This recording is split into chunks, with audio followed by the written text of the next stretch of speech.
नको आहे प्रेमाचा ओलावा? कोणाला नको आहे? वासना निराळी, ओलावा निराळा, निरापेक्ष, निर्वासना. प्रेम, ओलावा हे एकमेकाशी जोडलेले शब्द आहेत. जेवणामध्ये ओलावा लागतोच. काय आमटी केली नाही का? कसं जेवायचं? तो ओलावा नसेल तर घास घशात अडकतो. जीवनामध्ये प्रेम नसेल तर जीवन सुद्धा घशात अडकतं.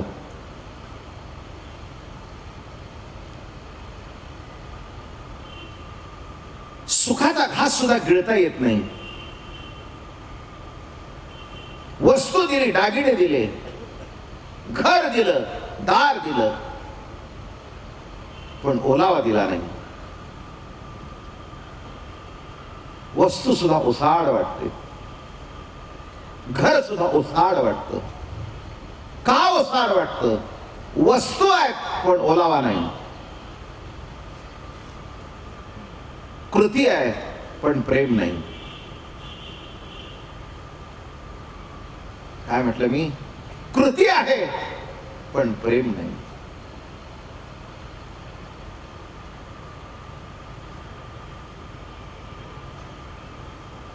एक साधी घटना सुद्धा जीवनामध्ये जर आपुलकी देऊन गेली तर ती आयुष्यभर लक्षात राहते.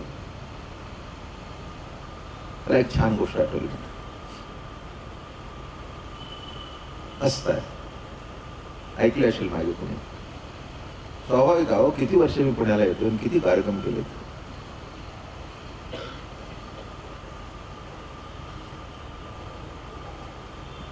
63-64 पहिल्यांदा सुरुवातीला कार्यक्रम सुरू झाले. आज किती वर्ष झाली? 73, 83, 93, 40, 43 वर्ष झाली. किती कार्यक्रम झाले. ज्यांनी पहिले माझे कार्यक्रम ऐकले ते 18-19 वर्षाचे होते. आता त्यांनी 60 ओलांडली. मी 70च्या पुढे गेलो. पण फार गोड दृष्टांत.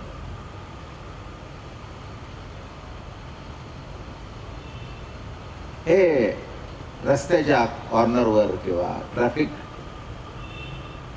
सिग्नलला हे भिकारी भीक मागत असतात. रस्त्याला उभे असतात. काही माणसं देतात, काही माणसं देत नाहीत. एक मनुष्य आपला उभा राहिला होता, भिकारी.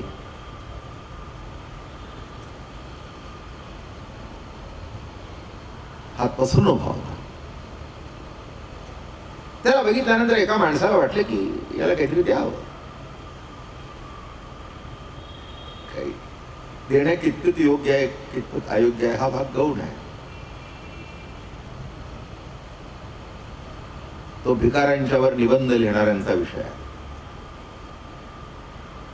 त्यातले पाळलेले भिकारी किती, माफियाच्या हातात असलेले भिकारी किती, रोजगाराकरता केलेले किती, त्यांच्याजवळ हा तो विचित्र विषय आहे. तो काही माझा विषय नाही आहे. फक्त मला आस्था सांगायची, ओलावा सांगायचा, असा उभा. आणि का कोणाला माहित, त्या माणसाला वाटलं की याला काहीतरी द्यावं म्हणून त्यांनी काय केलं, असा हात घातला. माणसं पाकिट इथेच ठेवतात असं मागे. आणि भिकारी मोठा हुशार असतो. तो हात घेतले की त्याला असं वाटतं आता मिळणारच काहीतरी. हे टॅक्सीमध्ये सुद्धा बघा किंवा गाडीमध्ये सुद्धा बघा, जे इकडे तिकडे जातात ना, तुम्ही हालचाल केली की त्याच्या चेहऱ्यावर खुल्लास की त्याला माहितीच आहे आता हे देते काहीतरी. त्याने असं केल्याबरोबर त्याचा चेहरा खुल्ला. आणि यांनी इथे हात घातला आणि त्याला जाणवलं की आपलं पाकिटच घरी राहिलं.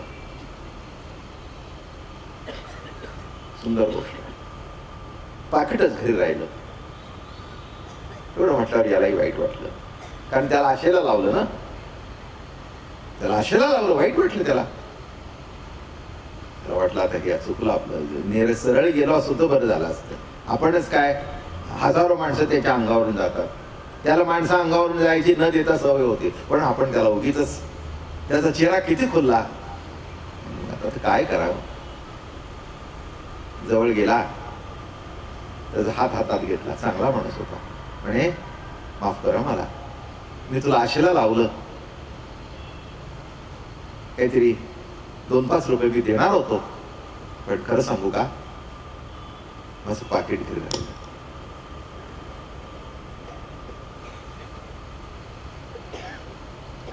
मी उद्या डबल देईन. त्या भिकाऱ्याने त्याच्या चेहऱ्याकडे बघितलं, त्याचे हात असे घट्ट धरून ठेवले. तो म्हणे माझे हात का सोडत नाहीस, सोड ना माझे हात. त्या भिकाऱ्याच्या डोळ्याला धार लागली. म्हणे दादा, आजपर्यंत या हातामध्ये 500 रुपयाची नोट सुद्धा पडली. एखादा आता भेटला तर त्यांनी 500 टाकले, कोणी 1 टाकले, कोणी 2 टाकले, हजारो न टाकता अंगावरून गेले. या हातामध्ये भीक खूप पडली, पण हातात हात घेणारा पहिलाच तू भेटलास. आतापर्यंत माझा हातात हात कोणी घेतला नाही. तुझ्या हाताचा मी अपमान करणार नाही. पुन्हा कधी येशील या रस्त्याने, या हातात भीक टाकू नकोस, फक्त माझ्या हातात हात घे.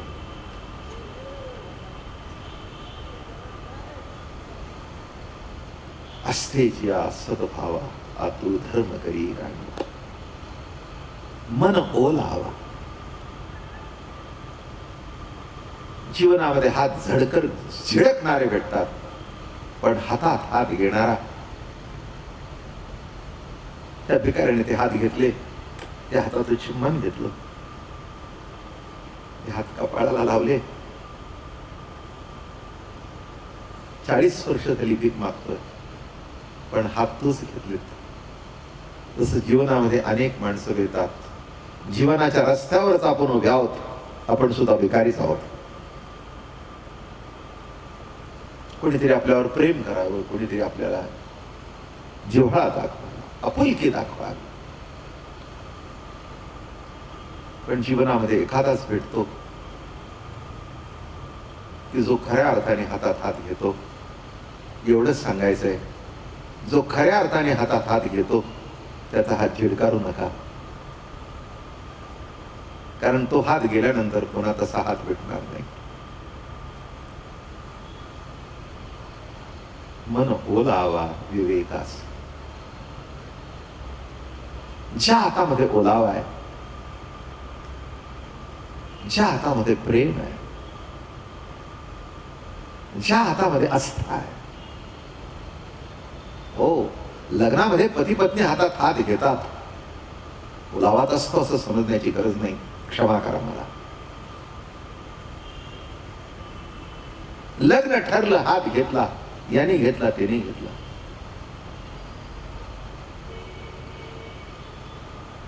बिन पाण्याचा नळ हातात घेतल्यासारखा आहे. नळ धरलाय पण पाणी नाही, हात धरलाय पण ओलावा नाही. विसरू नका दृष्टांत माझा आयुष्यभर. फार गोड दृष्टांत आहे आणि कधीतरी आठवतो मला. आज सहज आठवला, पण अतिशय माझ्या जिवारी बसलेला दृष्टांत आहे. विचार करून बघा ना. कोण हात घेत असेल, हातात विकार असेल, वासना असेल, ओलावा नाही. ओलावा नाही. साधू संत खऱ्या अर्थाने जीवाला ओलावा देतात, कृपा करतात, आशीर्वाद देतात. त्या ओलाव्याने जीवन पालटतं. जी जमीन कोरडवाहू म्हणून 500 रुपये एकरनी सुद्धा कोणी घेत नव्हतं. तिथे पाणी आल्यानंतर त्या जमिनीला ओलावा आल्यानंतर ती जमीन 2 लाख रुपये एकराने मागू लागली. मी म्हटलं अहो 4 वर्षापूर्वी तुम्ही 500 म्हणत होता. अहो म्हणले महाराज त्यावेळेला पाणी नव्हतं. कळलं का? नाही नाही, म्हणजे जमिनीची किंमत ओलाव्याने वाढते, आयुष्याची किंमत प्रेमाने वाढते. लक्षात घ्या. जमीन होतीच, मग एकदम 2 लाख का, एकदम 5 लाख का? कॅनाल आले, सोय झाली, पाण्याची सोय झाली, भिजण्याची सोय झाली. आणि लक्षात ठेवा, किती सुपीक जमीन जरी असली तरी ओलावा असल्याशिवाय पीक निघत नाही. पीक निघत नाही. पीक उगवण्याकरता, ज्वारी येण्याकरता, भाजीपाला येण्याकरता, ऊस पिकण्याकरता त्या जमिनीला नित्य पाणी लागतं.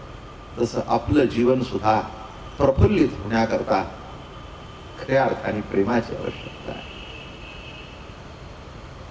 जयाच्या मन ओलावा विवेकास.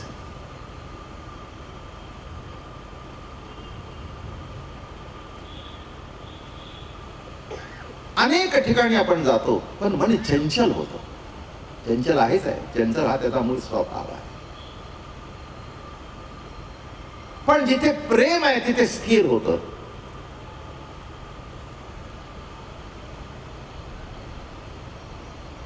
आपण कुठेही असू दे जगाच्या पातळीवर, पण ज्या व्यक्तीवर आपलं प्रेम आहे त्याचं स्मरण सतत असतं.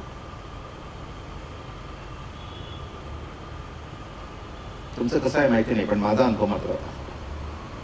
आणि माझा अनुभव आहे तसाच तुमचा असेल ना. आपण माणसं आहोत शेवटी. निर्णय काय असणार नाही का? ज्या व्यक्तीवर खरं प्रेम आहे तुमचं त्याचं कुठेही गेला तरी स्मरण असतंच ना, नाही का? दुसऱ्याने फोन केला तर वाटतं काय किटकिट आहे, आणि त्याचा फोन नाही आला तर वाट बघत बसता ना. का? प्रेम. का? ओलावा. त्याच्या शब्दातून ओलावा, त्याच्या असण्यातून ओलावा, त्याच्या दिसण्यातून ओलावा, त्याच्याशी बोलण्यातून ओलावा. शेवटी काय पाहिजे माणसाला, नाही का?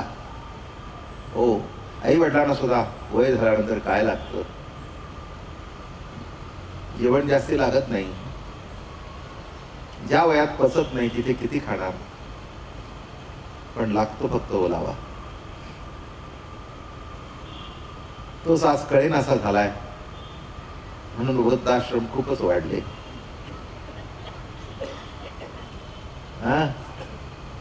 माणसातल्या खिशातले पैसे वाढले, पण अंतःकरणातला ओलावा कमी झाला.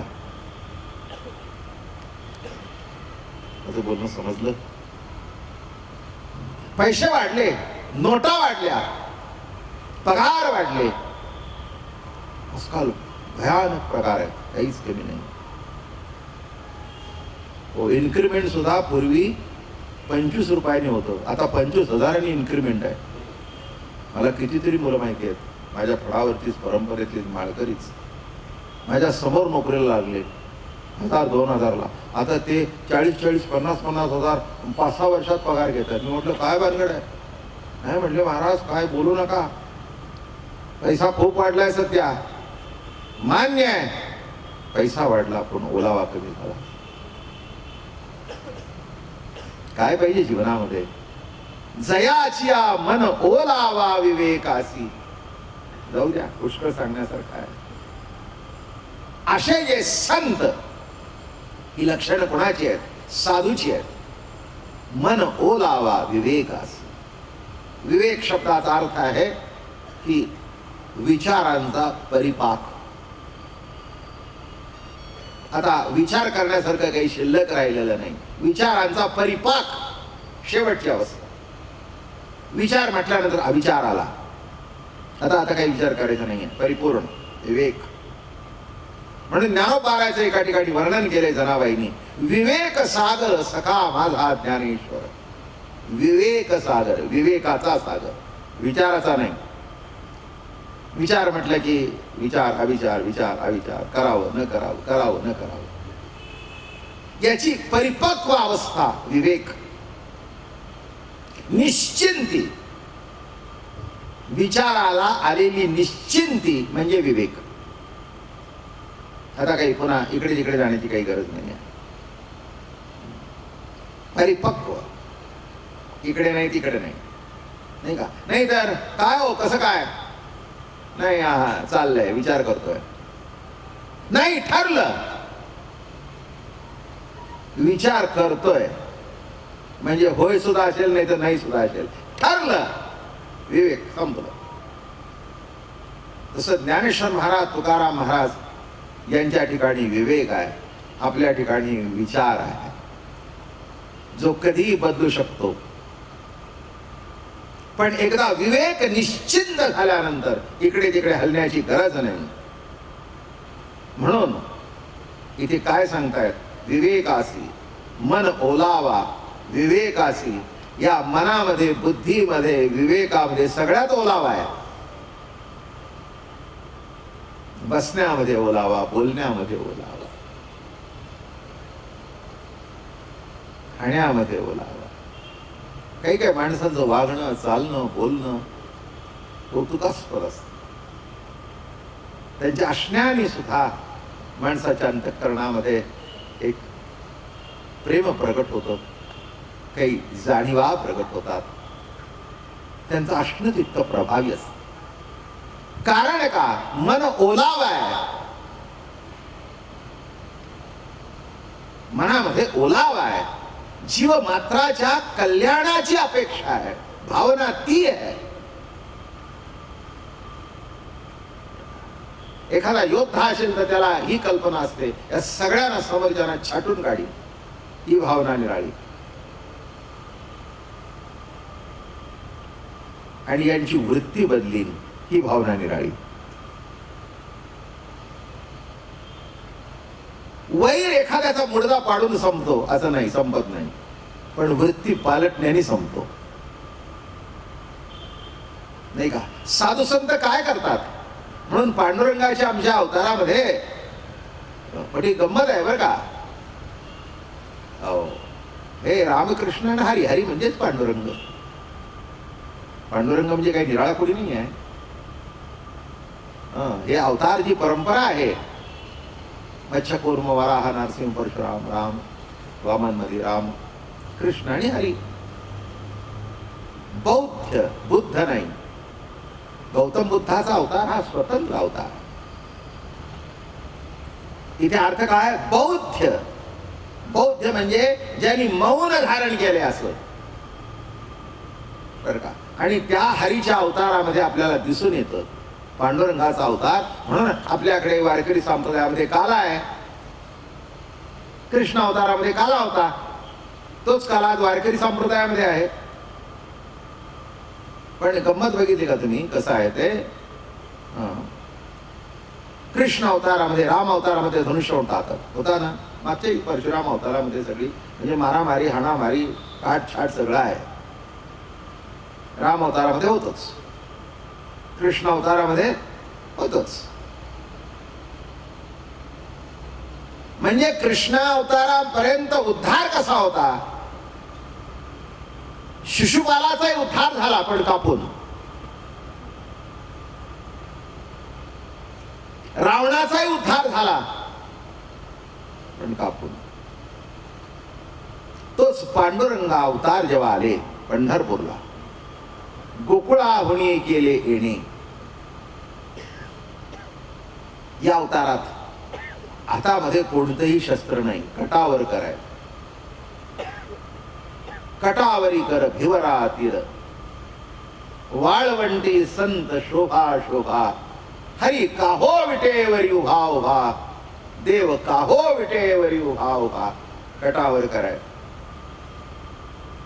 एक मजा म्हणून सांगतो, नाहीतर पंढरपूरला आमच्या दादा महाराजांची शताब्दी झाली. आणि शताब्दी झाल्यानंतर मोठा कार्यक्रम झाला, फार मोठा, अतिशय फार समुदाय होता. आणि त्याच्यामध्ये एक मला पत्र आलं की बाबा महाराज, मला एक तुम्हाला प्रश्न विचारावासा वाटतो. रामाच्या हातात धनुष्य आहे, कृष्णाच्या हातात चक्र आहे, पांडुरंगाच्या हातात काहीच नाही.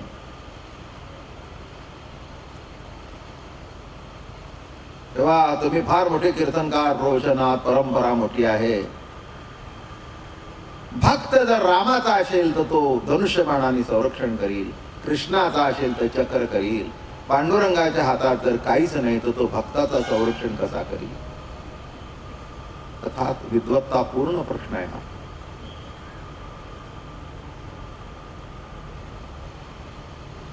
तेव्हा आमची एक विनंती आहे तुम्हाला की पांडुरंगाच्या हातात काहीतरी तुम्ही द्या.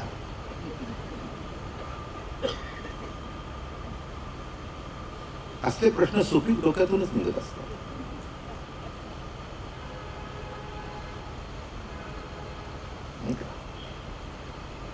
त्याच्या हातात द्यायची काही गरज काय आहे? ज्याच्या हातात सर्व आहे त्याला हातात देण्याची काही गरज आहे का? एवढं मराठी ज्याच्या हात